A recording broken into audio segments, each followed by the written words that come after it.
नमस्कार। ईटीवी भारत में आपका स्वागत है और मैं हूं सचिन शर्मा। आज हमारे साथ हैं शिमला संसदीय क्षेत्र के सांसद और हिमाचल भाजपा के प्रदेश अध्यक्ष सुरेश कश्यप। तो सवाल जवाब का सिलसिला शुरू करने से पहले मैं अपने दर्शकों को और पाठकों को हमारे आज के मेहमान के बारे में बताना चाहता हूँ। भारतीय वायुसेना का 16 साल तक हिस्सा रहे सुरेश कश्यप को भाजपा हाईकमान ने बड़े ही संकटपूर्ण समय में हिमाचल प्रदेश अध्यक्ष का दायित्व सौंपा था। भाजपा के तेज तर्रार नेता और कुशल संगठनकर्ता डॉक्टर राजीव बिंदल का नाम एक विवाद में आने के बाद में सुरेश कश्यप को उनकी जगह भाजपा अध्यक्ष पद का दायित्व दिया गया। उच्च शिक्षित सुरेश कश्यप इस समय शिमला संसदीय सीट से सांसद हैं। लोकसभा चुनाव 2019 के दौरान उन्हें विधायक होने के बावजूद शिमला संसदीय सीट से मैदान में उतारा गया था और वे सफल भी हुए। जुलाई 2020 से वे हिमाचल भाजपा के मुखिया हैं और लगातार पार्टी के लिए मेहनत कर रहे हैं। तो ये इनका एक संक्षिप्त परिचय है। तो आइए सुरेश कश्यप जी से सवाल जवाब का सिलसिला शुरू करते हैं। तो कश्यप जी, आपका स्वागत है हमारे कार्यक्रम में। हाँ, थैंक यू शर्मा जी। तो मेरा आपसे पहला सवाल है कि भाजपा हाईकमान ने 1 साल पहले आपको हिमाचल में पार्टी का नया मुखिया चुना था। आप शिमला संसदीय सीट से सांसद भी हैं और संगठन का दायित्व भी संभाल रहे हैं। प्रदेश में विधानसभा चुनाव दस्तक देने वाले अगले साल हैं और आपने और आपकी पार्टी ने एक मिशन रिपीट का नारा दिया है। तो महज 15 साल के राजनीतिक जीवन में ऐसी जिम्मेदारियां और चुनौतियों को आप कैसे देखते हैं और आगे के लिए क्या तैयारियां हैं आप? हिमाचल प्रदेश में एक बड़ा कदम और एक अनुसूचित वर्ग के व्यक्ति को प्रदेश का अध्यक्ष बनाया और साथ में, क्योंकि मैं एक फौजी हूं, एक फौजी को भी प्रदेश अध्यक्ष के रूप में मौका दिया प्रदेश का नेतृत्व करने का। मैं अपने पार्टी का आभारी हूं। बाकी जहां तक 2022 की बात आपने की है, निश्चित रूप से आज तक का इतिहास रहा है कि भारतीय जनता पार्टी ने लगातार 2 बार सरकार नहीं बनाई। हमारे लिए चुनौती किसी है, भी पार्टी ने नहीं बनाई 40 साल में। जी जी किसी भी पार्टी ने जी रिपीट नहीं जी किया जी है। जी हम लोग अल्टरनेट यहाँ एक रहा कि एक बार कांग्रेस, एक बार बीजेपी। लेकिन इस बार जिस प्रकार से हमारी सरकार 3.5 वर्ष का कार्यकाल अभी हमारा पूर्ण हुआ है, बहुत बढ़िया काम हमारी सरकार माननीय जयराम ठाकुर जी के नेतृत्व में कर रही है। इसके साथ साथ संगठन भी जिस प्रकार से हमारा कार्य कर रहा है, हम लोग आज, मैं कहना चाहूंगा कि भाजपा का संगठन हिमाचल प्रदेश में आज जिस प्रकार से कार्य कर रहा है, हम देश में संगठन की दृष्टि से नंबर 1 पर है। प्रदेश से लेकर पन्ना तक जो है संगठन का निर्माण करना, और हम पन्ना टोली तक का निर्माण करने में लगे हुए हैं। तो एक इसके अलावा डाटा डिजिटाइजेशन करना, हमारे जितने वर्कर्स हैं, हमारे जितने भी पार्टी के पदाधिकारी, उनका डाटा डिजिटाइजेशन करना, उसमें भी हम देश भर में अव्वल हैं। सरकार और संगठन दोनों बेहतर तालमेल के साथ काम कर रहे हैं। इसके अलावा मैं एक बात और कहना चाहूंगा कि केंद्र सरकार माननीय मोदी जी के नेतृत्व में जिस प्रकार से 7 वर्ष का कार्यकाल अभी तक हुआ है, उस दौरान क्योंकि माननीय मोदी जी का आशीर्वाद हिमाचल प्रदेश के ऊपर लगातार रहा है, और ये भी हमारे पास एक बड़ा फैक्टर है। बाकी जो प्रदेश सरकार ने जिस प्रकार से, चाहे कोविड के काल की हम बात करें, हम देखते हैं कि आज कोविड का समय है, हम कोविड से लड़ रहे हैं। हम आज अगर देखें तो वैक्सीनेशन के मामले में देश भर में नंबर 1 पर है। अर्थात जिस प्रकार से हमारी सरकार ने, चाहे वो कोविड का समय रहा है या कोविड नहीं था उस समय रहा, और आज भी जिस प्रकार से हमारी सरकार काम कर रही है, हमारा संगठन काम कर रहा है, तो निश्चित रूप से हम चुनौती का सामना भी करेंगे और इतिहास बनाएंगे। मतलब नरेंद्र मोदी जी के जो 7 साल हैं उनकी सरकार के, उसके अलावा 3.5 साल में आपके पास बताने के लिए कुछ कुछ है, जिसमें से आपने बताया कि कोविड काल में जो सरकार ने काम किया है वो काफी उल्लेखनीय है आपके हिसाब से। तो नरेंद्र मोदी जी की जब बात हुई है तो केंद्र में मोदी की सरकार है और पार्टी के आपकी पार्टी के राष्ट्रीय मुखिया जेपी नड्डा भी स्वयं हिमाचल से हैं। केंद्रीय मंत्रिमंडल में अनुराग ठाकुर के रूप में एक बड़ा नाम भी है आपकी पार्टी से। तो क्या प्रदेश में संगठन चलाने के मामले में ये फैक्टर आपको किसी तरह से काम आते हैं, आपको आत्मविश्वास देते हैं? क्या आपको लगता है कि हिमाचल के होने वाले विधानसभा चुनाव में यह फैक्टर आपकी किसी प्रकार से मदद करेंगे, और अगर हाँ तो किस तरह से मदद करेंगे? निश्चित रूप से देखिए, जैसा मैंने कहा कि माननीय मोदी जी हिमाचल प्रदेश को अपना दूसरा घर मानते हैं। इसी प्रकार से आज हमारा सौभाग्य है कि श्री जगत प्रकाश नड्डा जी, जो हिमाचल प्रदेश से ही संबंध रखते हैं, हिमाचल प्रदेश के ही बेटे हैं, और आज दुनिया के सबसे बड़े राजनीतिक दल के मुखिया हैं। एक बहुत बड़ी बात, हिमाचल प्रदेश जैसे छोटे राज्य के लिए एक बहुत बड़ी बात है। इसके साथ साथ अभी हमारे अनुराग ठाकुर जी, जो कि इससे पूर्व केंद्रीय वित्त राज्य मंत्री के रूप में अपनी सेवाएं दे रहे थे, और इसके उनका हिमाचल प्रदेश को भी बहुत बड़ा लाभ मिला। और अभी इस समय केंद्र सरकार में कैबिनेट मंत्री के रूप में, हमारे युवा सेवा खेल मंत्री और सूचना और प्रसारण मंत्री के रूप में माननीय मोदी जी ने उनको अपने कैबिनेट में शामिल किया है। निश्चित रूप से माननीय मोदी जी, माननीय नड्डा जी, माननीय अनुराग ठाकुर जी, इनका भरपूर आशीर्वाद हिमाचल प्रदेश को मिल रहा है।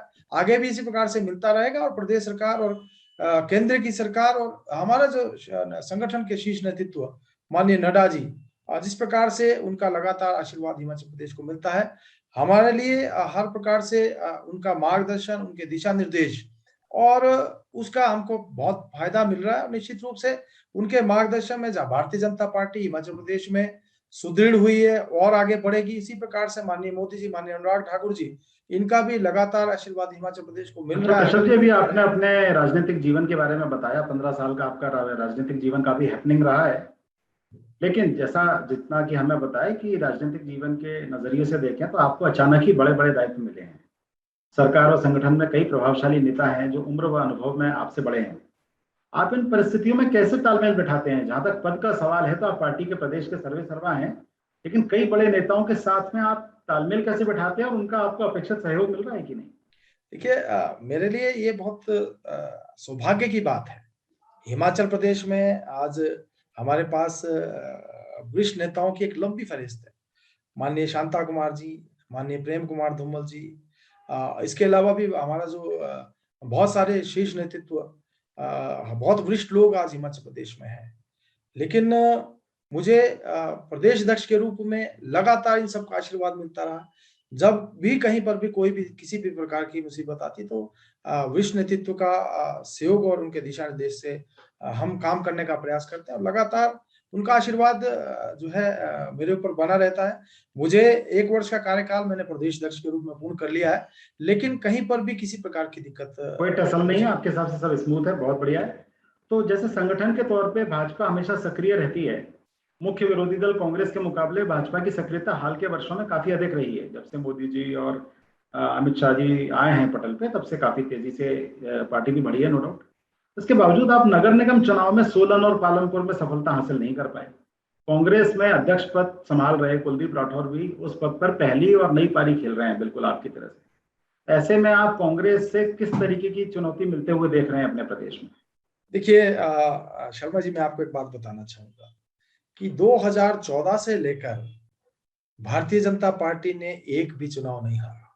चाहे 2014 का लोकसभा था, 2017 का विधानसभा का चुनाव था, 2019 का लोकसभा का चुनाव जो हमने इतिहास बनाया, जब 68 के 68 विधानसभा क्षेत्र में भारतीय जनता पार्टी को बढ़त मिली। कोई विधानसभा क्षेत्र ऐसा नहीं था और 2 विधानसभा क्षेत्र तो हमारे ऐसे थे जहां हमने पहली बार लीड हासिल की, जिसमें रोहडू और रामपुर। और हमारा जो मत प्रतिशत था, जो भारतीय जनता पार्टी को लगभग 70% जो है वोट मिले।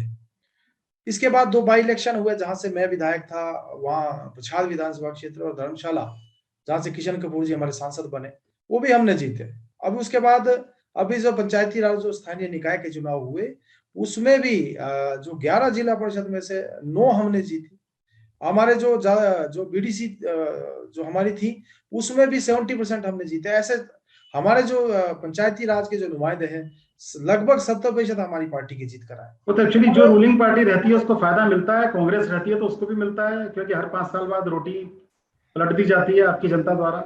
70 लाख की जनता है, नए नए चेहरे देखती है हर बार। अभी आपका कुलदीप राठौर जी या कांग्रेस से क्या चुनौती मिलते हुए देख रहे हैं आप अगले विधानसभा चुनाव? देखिए, मैं एक और बात बताना चाहूंगा। आपने कॉर्पोरेशन की बात की थी, मैं कहना चाह रहा था स्थानीय निकाय में भी हमने चाहे नगर पंचायतें थी या नगर परिषदें थी, हमने अधिकतर को जीता। कॉर्पोरेशन की जहां तक बात है तो हम सोलन में केवल 1 वोट से पीछे रहे। मंडी हमने जीती और धर्मशाला हमने जीती। केवल मात्र एक पालमपुर में इनको जीत हासिल।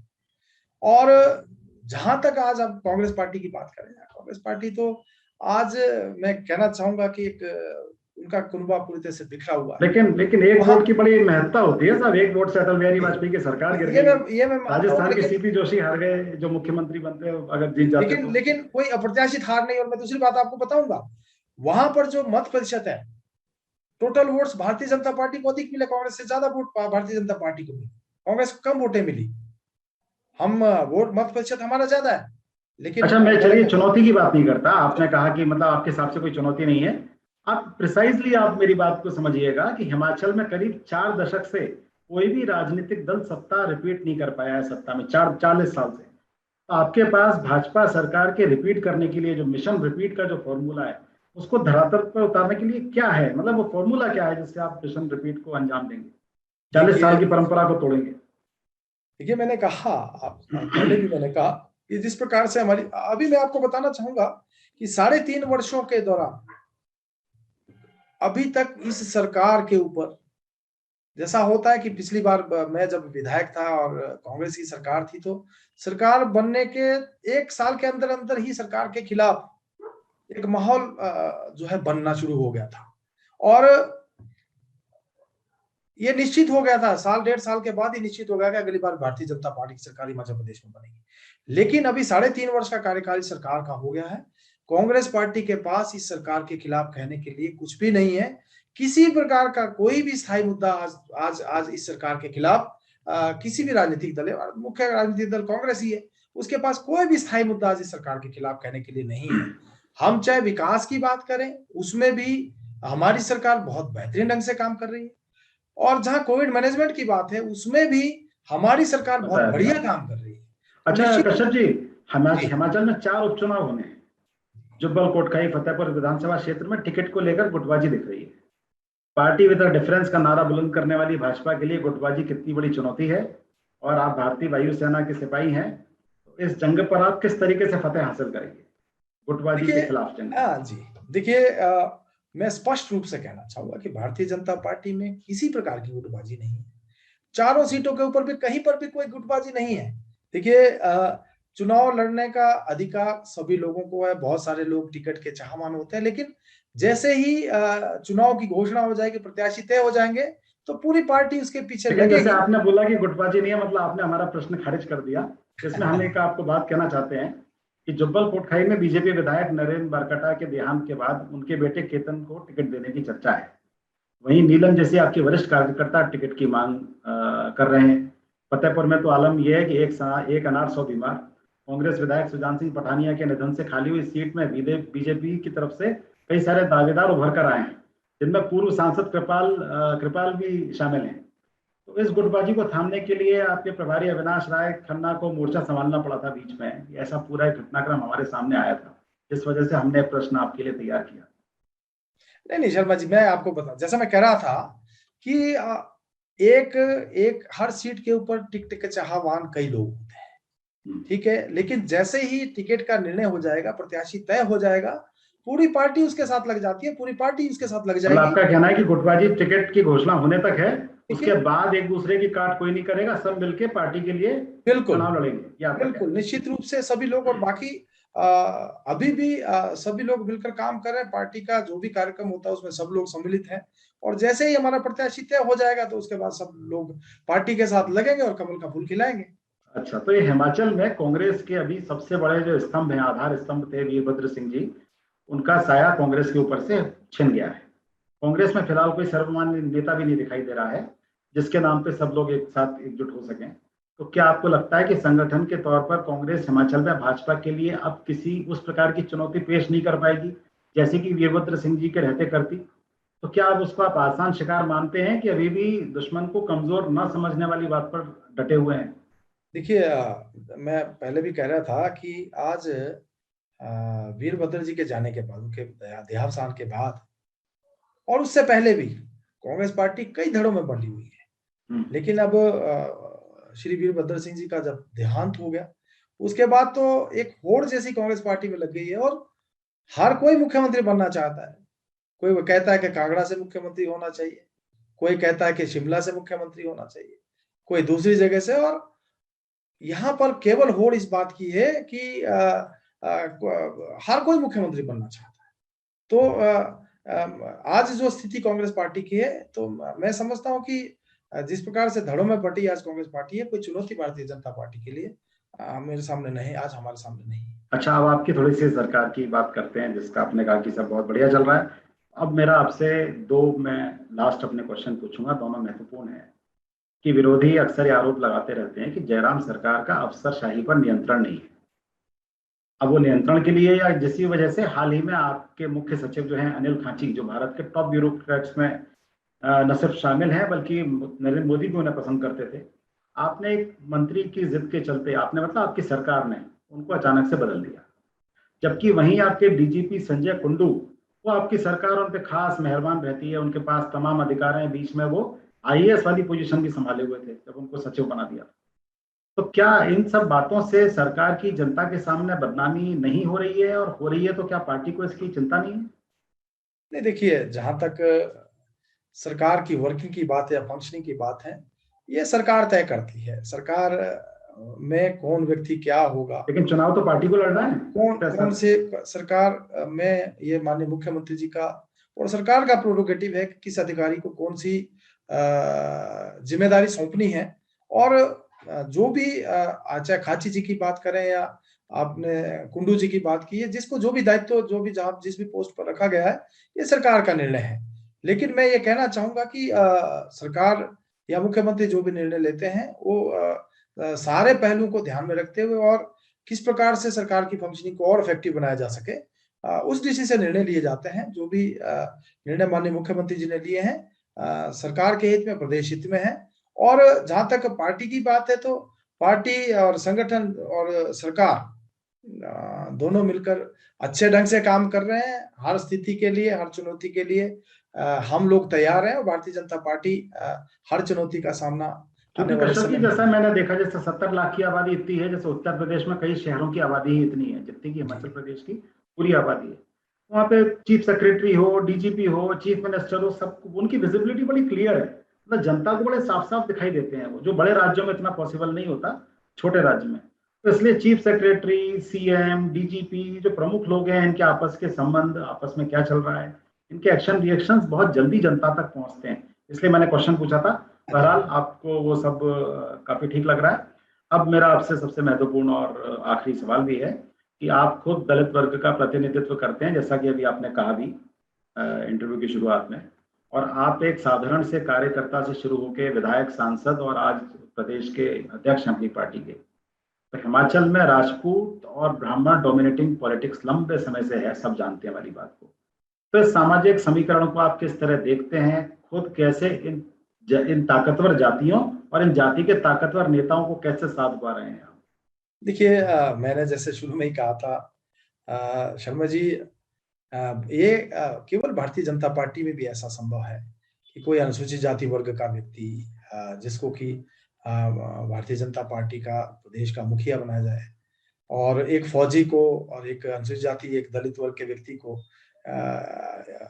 प्रदेश का मुखिया बनाना, तो मैं पार्टी का आभारी हूं।